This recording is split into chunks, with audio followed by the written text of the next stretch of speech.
오늘 말씀은 우리가 익히 잘 알고 있는 이제 부자가 천국에 들어가기가 매우 어렵다.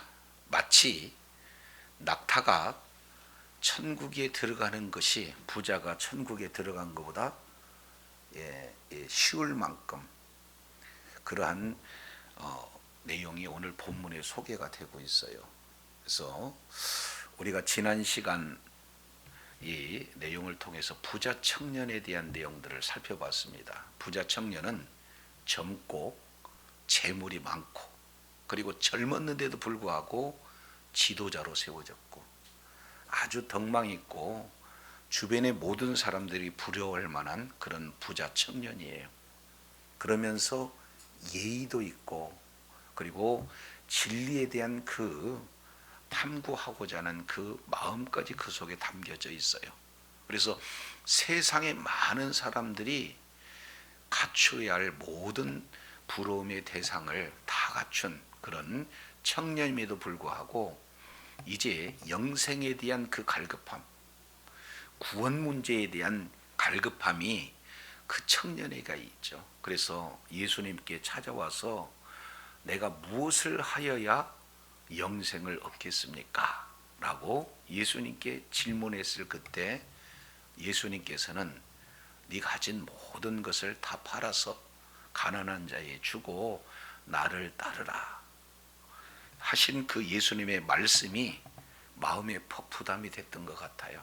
그래서 이제 마음에 근심하며 이렇게 예수님을 떠나갔다. 그 이유는 딱 한 가지, 재물이 많았기 때문이다. 이렇게 말씀을 하고 있어요. 그만큼 이 영생의 문제 그리고 재물의 문제, 이 경중을 이렇게 따지고자 할 때 재물이 그만큼 차지하고 있는 위력, 아주 큰 힘을 가지고 있다. 그래서 영생보다도 재물을 따라갔던 부자 청년을 우리가 지난 시간 살펴봤어요. 이런 배경 속에서 오늘 주님께서 아주 충격적인 내용을 말씀하시는 내용이 마태복음 19장 23절입니다. 예수께서 제자들에게 이르시되 내가 진실로 너희에게 이르노니 부자는 천국에 들어가기가 어려우니라. 여기서 부자가 천국에 들어가기 어렵다 이렇게 말씀하고 있는데 여기서 어렵다라고 하는 이 원문 내용을 살펴보게 되면은 이것은 곤란하다라는 의미가 담겨져 있어요. 조금 더 직역한다면은 내가 아주 싫어하는 음식을 아주 마음 가운데 거부하듯이 곤란한 그런 내용이 어렵다 이렇게 표현하고 있습니다. 그러니까 천국을 절대 들어가지 못하는 것이 아니라 그만큼 어렵다. 왜냐하면 이 부자가 가지고 있는 그 많은 재물 때문에 이제 어떻게든지 천국에 들어가는데 하나의 장애물이 되어진다. 갖지 못한 사람은 느끼지 못한 부자만이 그런 곤란을 느낄 수 있는 장애물이 되어진다 하는 내용이 천국에 들어가기가 어렵다라고 하는 표현이에요. 그런데 여기에서 천국에 들어가기 해서 천국에 대한 이 내용은 크게 두 가지 내용으로 살펴볼 수가 있죠.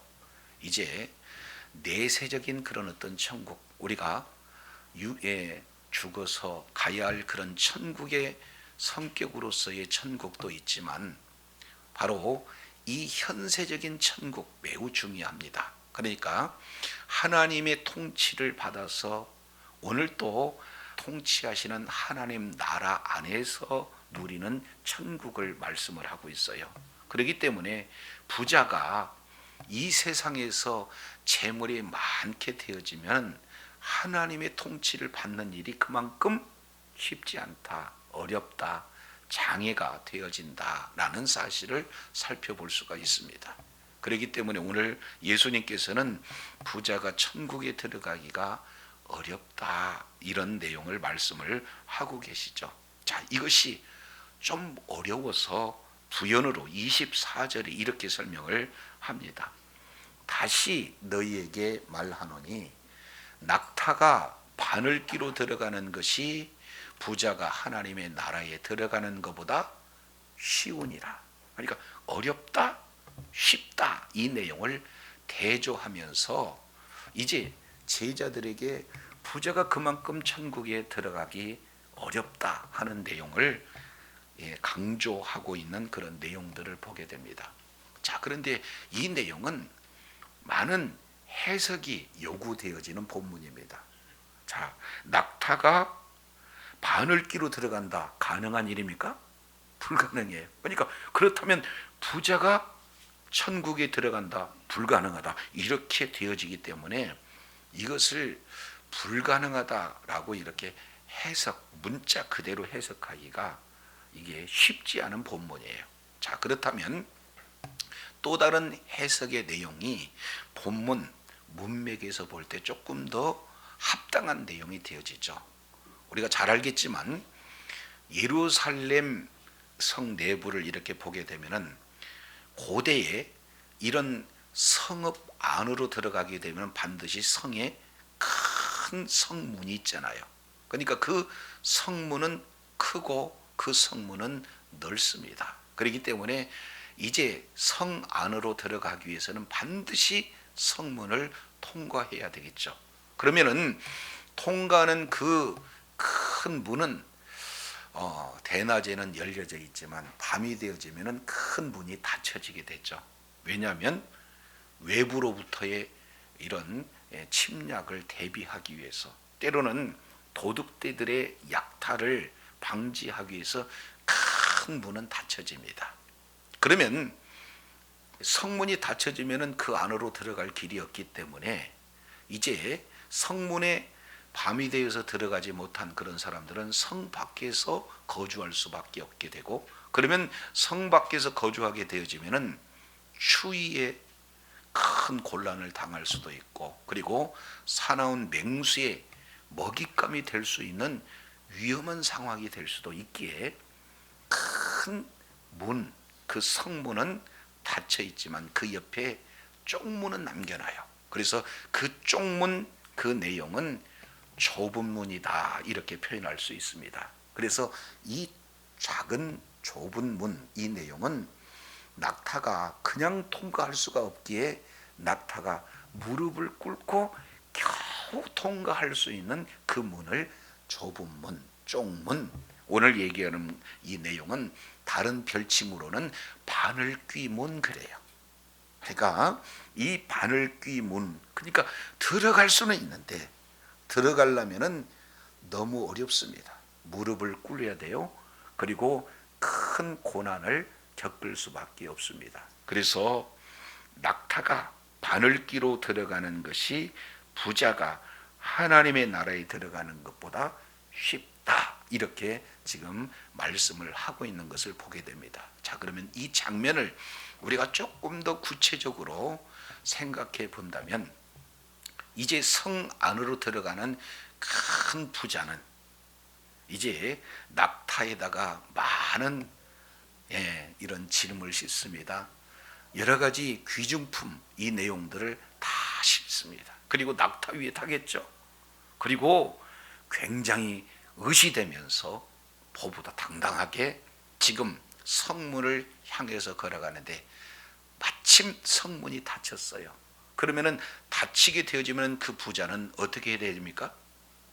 거기에 바로 들어갈 수가 없어요. 그러니까 낙타에서 내려야 되고, 그리고 또 낙타 위에 있는 짐들을 하나씩 내려야 되고, 그리고 낙타가 들어가는 좁은 문이 낙타가 들어가기에 좁기 때문에 낙타의 무릎을 꿇혀야 되고, 그리고 겨우 통과하면서 이제는 그 성문을 지키는 파수하는 자들에게 모든 점검을 다 진행을 해야 되지 않습니까? 자, 그러면 굳이 부유한 자가 이런 절차를 밟겠나?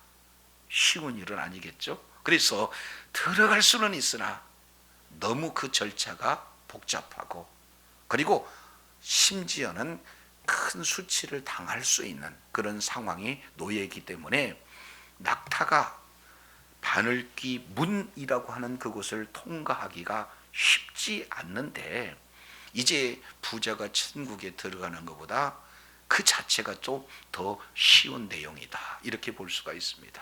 자, 이스라엘 백성들은 하나님의 말씀 문화에 자랐어요. 그래서 그들은 하나님의 말씀에 순종하는 자에게 하나님께서 복을 허락하시는데 그 복의 결과가 뭐냐? 재물이 많은 것으로 그들은 인식을 하고 있는 거죠.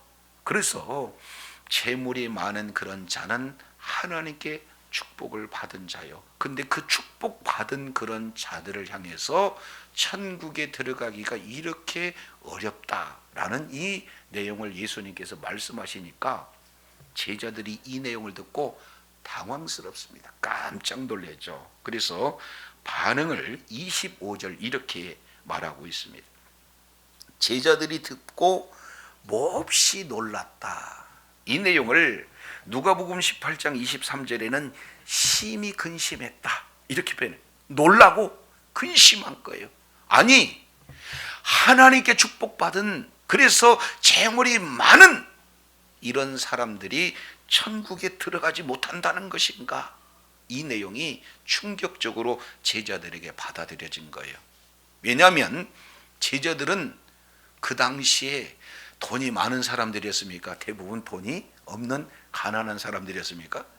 그러니까 이 이스라엘 백성들의 그런 통상적인 그런 기준을 통해서 보면은 하나님께 축복받지 못한 자신들입니다. 그런데 하나님께 축복을 받은, 그래서 재물이 많은 그들이 천국에 들어가지 못한다면 하나님께 축복받지 못하고 하나님의 저주 가운데 있다라고 생각한 물질이 없는 우리들이 그러면 천국 간다는 것, 이것이 더 문제가 심각하지 않겠는가? 그러면 우리 역시 마찬가지로 구원을 받는데 그만큼 어렵다는 내용인가? 이 말을 곡해해서 지금 이 크게 놀라고 마음 가운데 근심하고 있었다, 이렇게 표현해요. 그러면서 예수님에게 뭐라고 질문합니까? 25절 하반절 보니까 그렇다면 누가 구원을 얻을 수 있겠습니까? 하고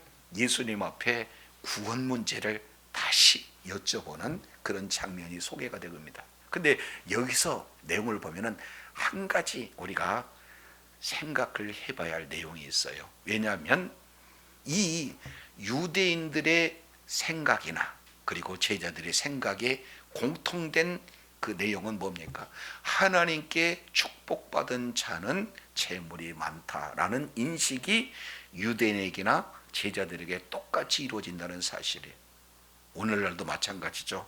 이제 이 하나님께 축복받는 자는 물질이 많은 자고, 하나님께 축복받는 자는 건강한 자고, 하나님께 축복받은 자는 많은 사람들에게 존경받을 수 있는 명예로운 자고, 하나님께 축복받은 그런 자는 성공하는 자가 아니겠는가? 대부분 사람들이 이렇게 고정된 생각으로 가득 차 있습니다. 제자들이 지금 이런 생각에 꽉 차 있거든요. 그러면 하나님께 복받은 사람들이 천국에 들어가기 어렵다면 하나님께 복을 받지 못하는 우리는 그러면 어떻게 되는 겁니까? 이렇게 말하고 있어요.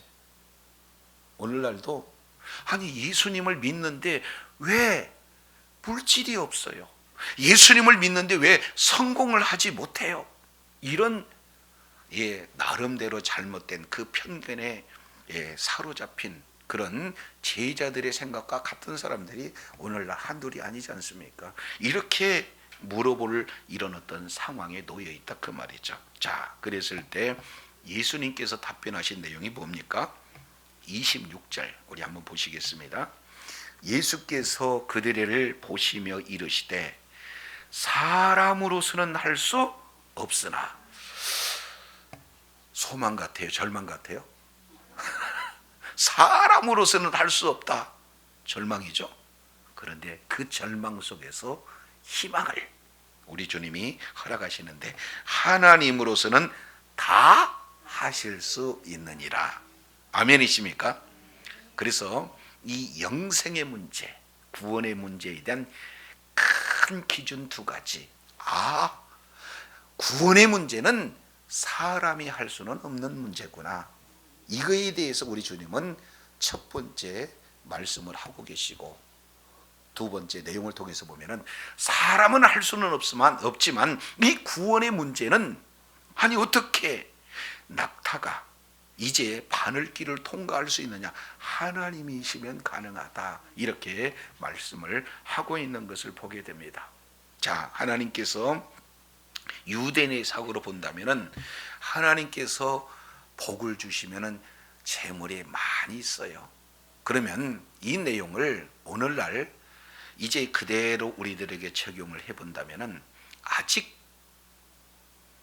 뭔가 지금 부자 청년의 내용처럼 크게 두 가지 그 부자 청년의 특징을 지을 수 있는 내용이 뭡니까?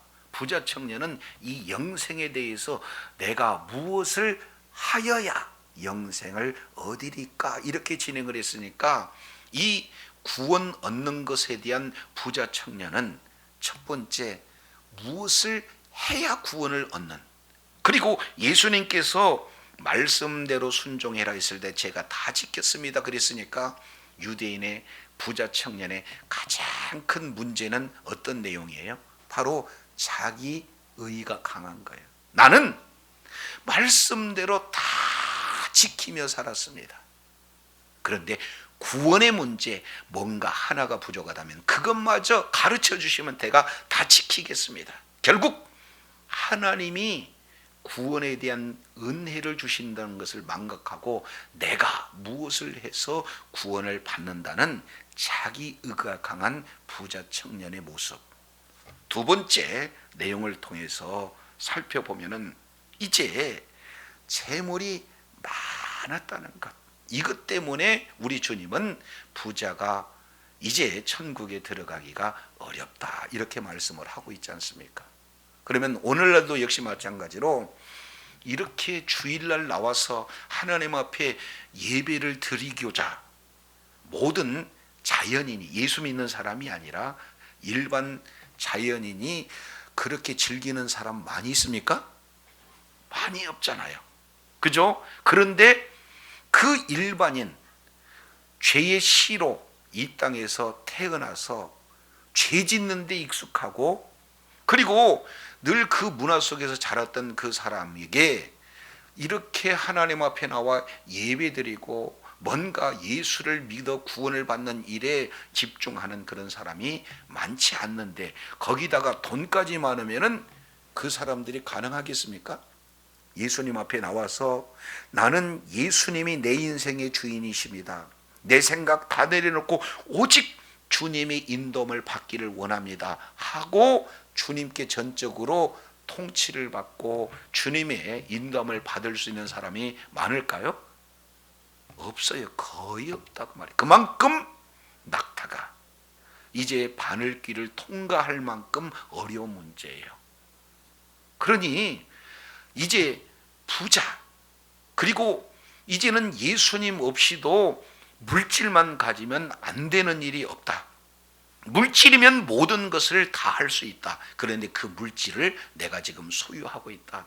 그러니 내 시간, 내가 하고자 하는 모든 계획, 내가 가지고 있는 이 물질로 모든 것을 가능하다라고 생각하고 있는 그런 자들에게 예수님이 당신의 인생의 주인이십니다. 그리고 모든 삶의 주님의 인도함을 받으세요 라고 했을 때 아멘 하고 하나님의 말씀에 따를 자가 많겠어요? 적겠어요? 적는 정도가 아니라 불가능하다 그 말이에요. 그래서 사람으로는 뭐한다? 할 수 없다. 그러니까 최고의 가치가 재물인데 그 재물을 다 내려놓고 가난한 사람에게 나눠주고, 그리고 정말로 영생을 얻기 위해서 예수 그리스도를 믿고 예수님의 제자가 돼서 예수님이 하신 그 길을 따라가는 것, 사람의 힘으로는 할 수가 없다라는 것을 이렇게 우리 주님이 첫 번째 제시하고 계세요. 저도 여러분들 자발적으로 내가 예수를 믿고 하나님 앞에 예비적으로 살기 위해서 결단한 사람 이 가운데 있습니까?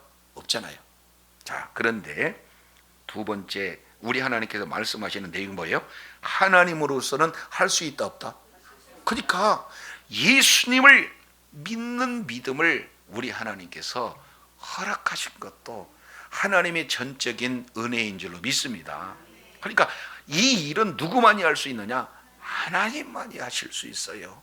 그래서 내가 정말로 많은 사람들에게 존경을 받고 내가 많은 사람들을 도와줄 수 있으며 나는 많은 사람들의 그런 존경받을 수 있는 그런 자가 스스로 그 자리에서 내려와서 그리고 이제 무릎을 꿇고 자기를 낮추고 겸손해져서 그리고 이제 낙타처럼 무릎을 꿇으면 얼마나 힘듭니까? 고난이 심하잖아요. 그런 일을 자발적으로 할 수 있는 겸손한 자가 된다? 불가능하다 그 말이에요. 그런데 그 일을 하실 수 있는 분은 하나님이신 줄로 믿습니다. 그러니 우리 각 사람 한 사람을 예수님께 무릎을 꿇고 하나님이 내 인생의 주인이 되신다라는 그런 고백을 할 수 있도록 우리들의 마음을 겸손하게 하신 분은 바로 하나님의 능력이요 하나님의 은혜인 줄로 믿습니다. 그래서 오늘 사람으로는 할 수는 없지만 하나님께서는 하실 수 있다 이렇게 지금 말하고 있어요. 자, 그랬을 때 제자들에게 또 의문이 생깁니다. 그 내용이 27절에 이렇게 기록을 하고 있습니다. 이에 베드로가 대답하여 이르되 보소서 우리가 모든 것을 버리고 주를 따라 싸운데 그런즉 우리가 무엇을 얻으리까?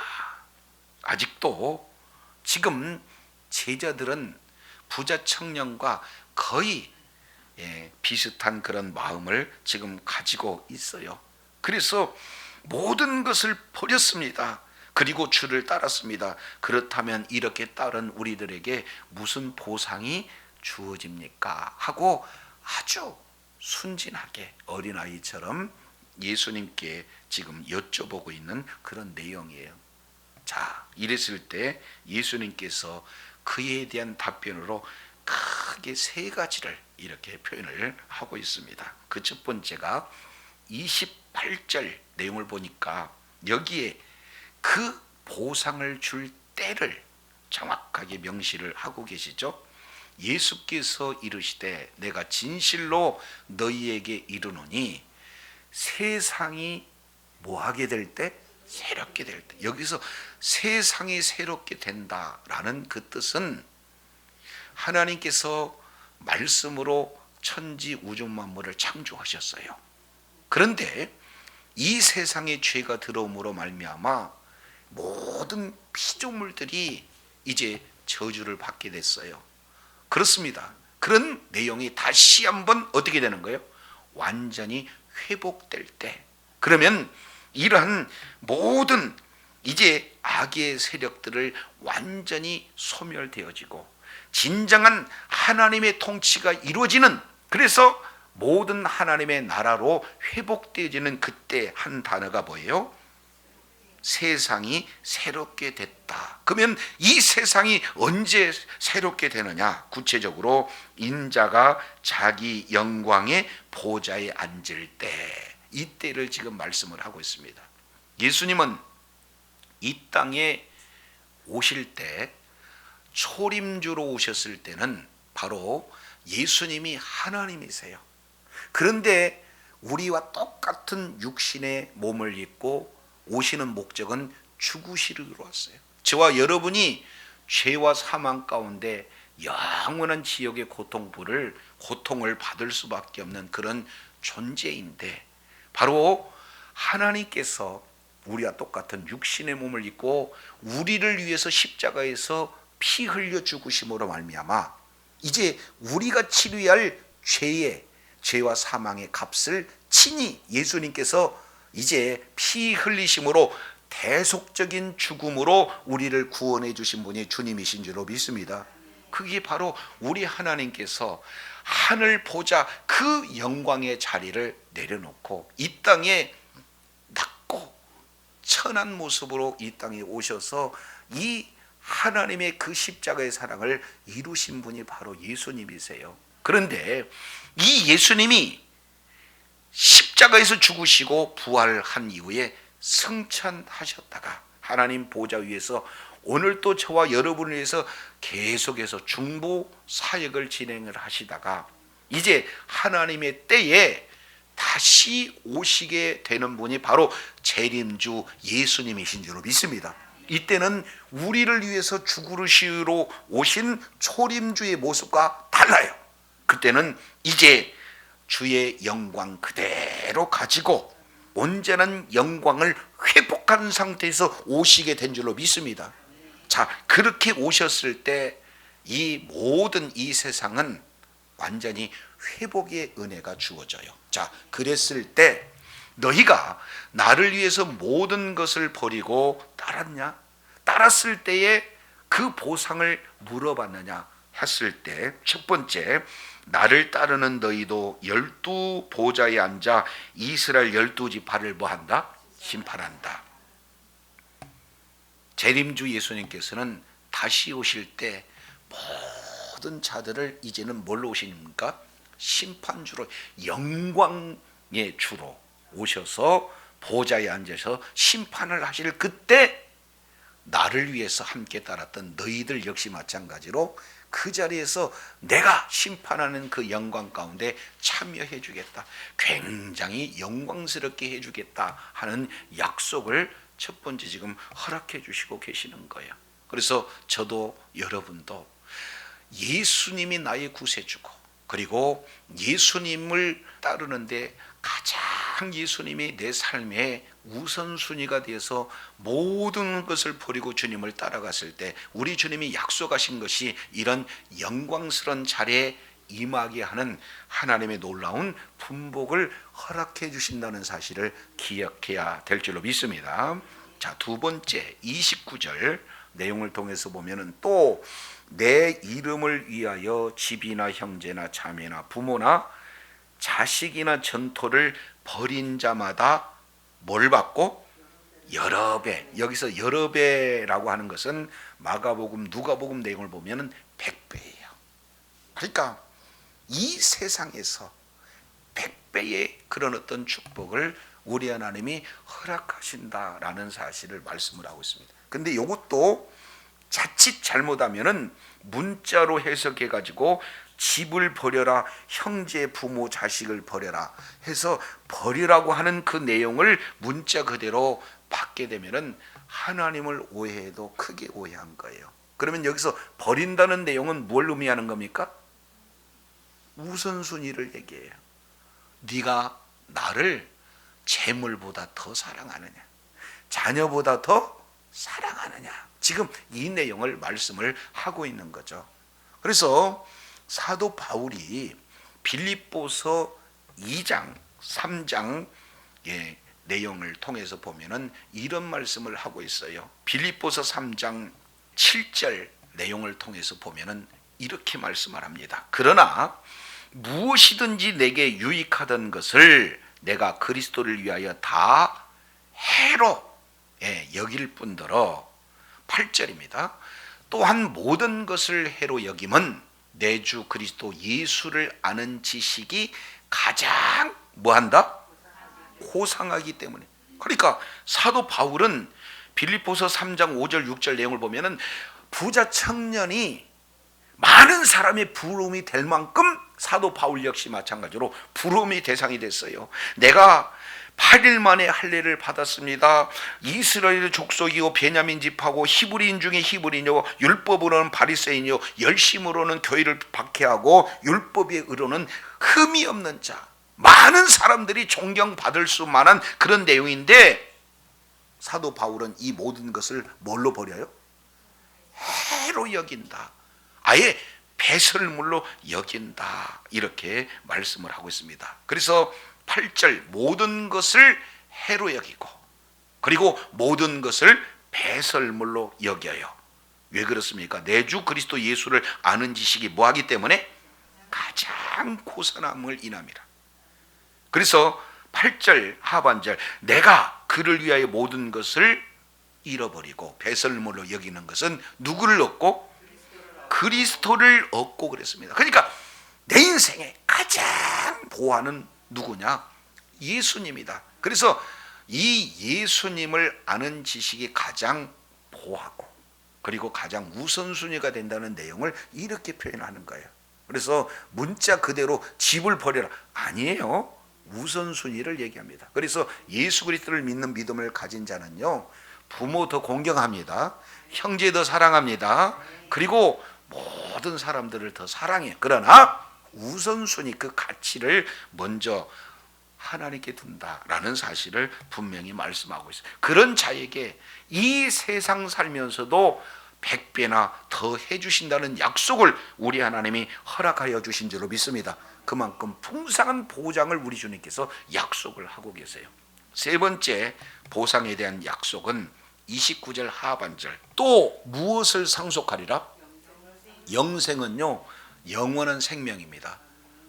그러니까 하나님과 함께 사는, 하나님과 동행하는 바로 천국된 삶을 우리 주님께서 약속을 하고 계세요. 이미 말씀을 드렸듯이 이제 우리 주님이 다시 오실 때 영원토록 하나님과 함께 사시는 영생도 맞지만 이 땅에서도 하나님과 함께 하나님의 통치를 받으며 있는 그곳에서 영생의 삶을, 천국된 삶을 누리는 약속이 주어지게 되는 줄로 믿습니다. 그래서 우리 하나님께서 영광을 보장하고 100배나 받는 풍성한 보상을 보상하고 그리고 영생 자체도 우리 주님께서 약속을 하고 계세요.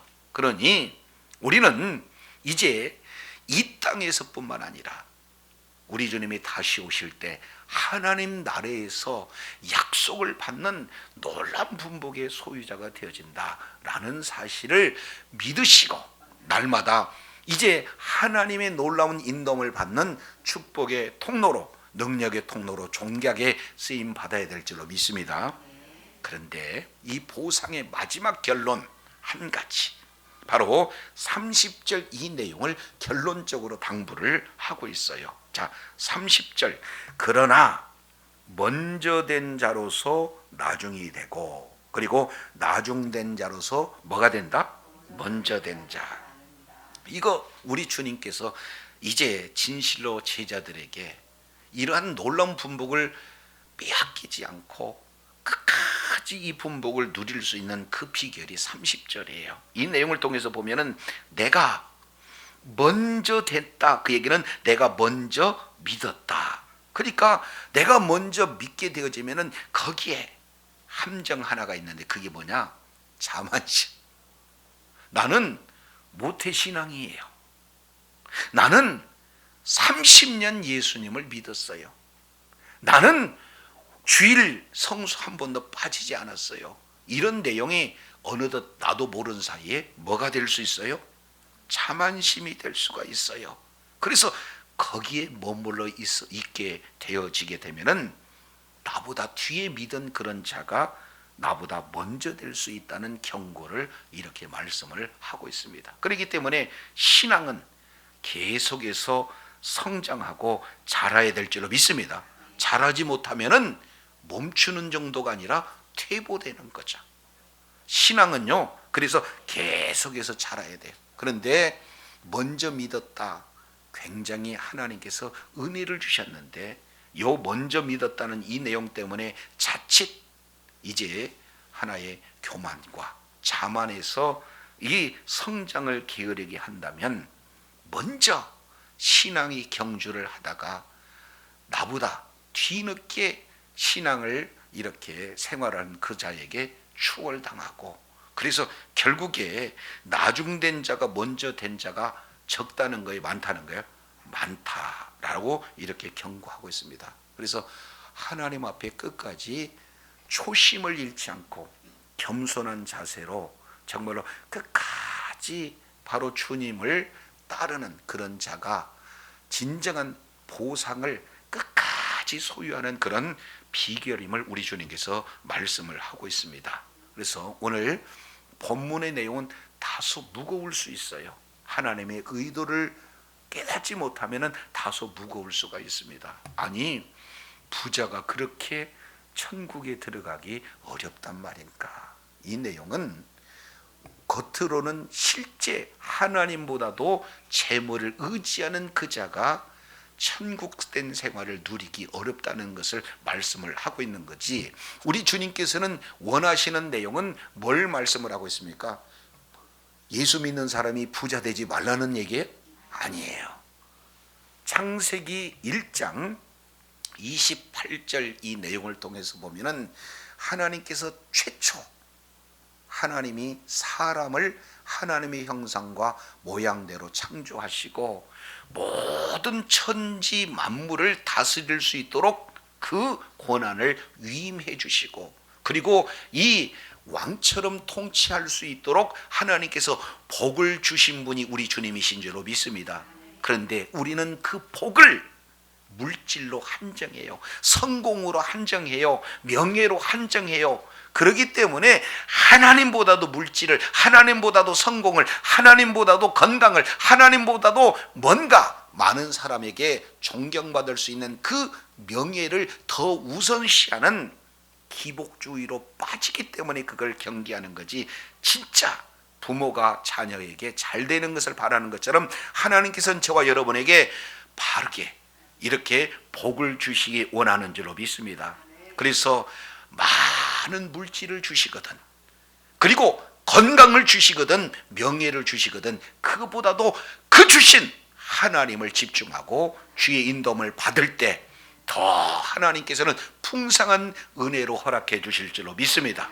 그래서 날마다 삶의 현장 속에서 하나님이 베풀어 주신 풍성한 은혜 가운데 하나님의 통치를 받는 그곳에 하나님의 나라가 이루어지고, 그런 나라를 온전히 누릴 뿐만 아니라 주님이 다시 오실 그때 잘했다 칭찬받는 큰 보상으로 하나님 앞에 영광 돌릴 수 있는 축복의 통로요, 능력의 자녀요, 하나님 앞에 영광 돌리는 주의 사랑하는 자녀들이 다 되시기를 예수 이름으로 축원합니다.